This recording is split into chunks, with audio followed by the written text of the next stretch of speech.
খুব শখ করে এই ড্রেসটা নিয়েছিলাম দুর্গাপূজার সময়। আজ পরি কাল পরি আর পরাই হয়নি, তো আজকে পরবো। এত সুন্দর ড্রেসটা এক দেখায় যে কারো ভালো লাগবে, এত সুন্দর কালার কম্বিনেশন, আমার ভীষণ পছন্দের একটা ড্রেস। তো যাই হোক, চলুন এখন একটু রেডি হয়ে নেই। এখন যাব হলো মামাদের বাসায়, মানে আমার মামা শ্বশুরদের বাসায়, খুব কাছেই। তো দিদা যেদিন মারা যায় ওই দিন গিয়েছিলাম, এরপরে আমার আর যাওয়া হয়নি। এখন বিকাল ওই 4টার মতন বাজে। 2-3 দিন তো মেঘলা মেঘলা ওয়েদার, এমনকি বৃষ্টিও হচ্ছে। এখনও হয়তো বাইরে গুড়ি গুড়ি বৃষ্টি হচ্ছে, রেডি হচ্ছে আর ভাবছি বৃষ্টি কি কমবে, যেতে কি পারবো। আসলে একবার একটা জায়গায় যেতে চাইলে বা রেডি হওয়ার পর না গেলে কিন্তু ভালো লাগে না। তো ভেবেছি বৃষ্টি হোক আর যাই হোক, আজকে যেহেতু রেডি হয়েছে আর ভেবেছি যেতেই হবে। তো আমরা কিন্তু তিনজনই রেডি হয়ে পড়েছি, এখন শুধু বৃষ্টির অপেক্ষা করছি কখন একটু কমবে তারপর যাব। দেখেন তার অবস্থা। তো চলুন বের হয়ে পড়ি। পরে একটা টিপও পরেছিলাম, দেখলাম টিপটা না পরলে একদমই ফাঁকা ফাঁকা লাগতেছে, মনে হচ্ছিল সাজটা একদমই অসম্পূর্ণ। এখন মনে হয় ঠিকঠাক আছে।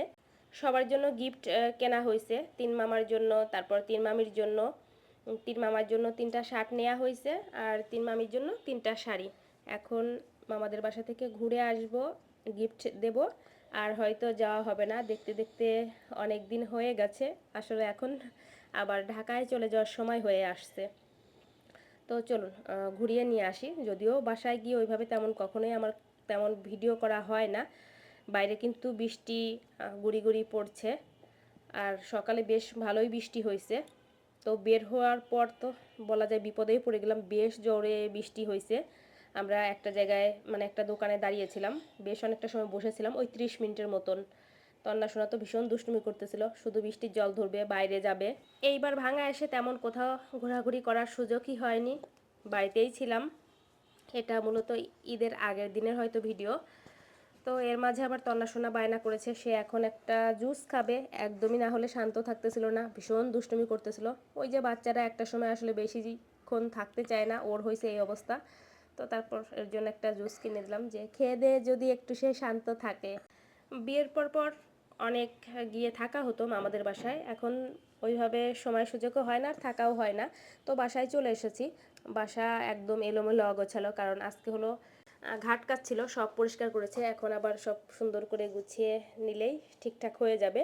বাসায় কিন্তু অনেক লোকজন, 3 মামা 3 মামি, অনেকগুলো মামাতো ভাই বোন, আর এখন তো অনেক আত্মীয় স্বজন চলে এসেছে। তো এর মাঝে আবার একটু তরমুজ খেয়েছিলাম, চা খেয়েছিলাম। আমরা বেশ অনেকটা সময় ছিলাম, আর বৃষ্টিও হচ্ছিল বাইরে, এর জন্য মূলত বের হতে পারছিলাম না, কিন্তু বাড়িতে তো যেতেই হবে। মা থেকে যাবে, আমি যে কয়েকটা দিন আছি। তো তারপর প্রায় 8টার দিক আমরা বের হয়ে পড়ি। বৃষ্টি ছিল, বাইক রেখে গিয়েছে, আর আমরা যাচ্ছিলাম অটোয় করে। তো চলুন এখন বাড়িতে যাই। ঘুরে গেলাম, সবার সাথে দেখা করে গেলাম। আসলে সময় সুযোগের অভাবে এখন সব জায়গায় দেখা যায় আসাও হয় না, থাকাও হয় না। ভিডিওটা কেমন লাগলো অবশ্যই জানাবেন। নতুন ব্লগে দেখা হবে, সবাই খুব খুব ভালো থাকবেন।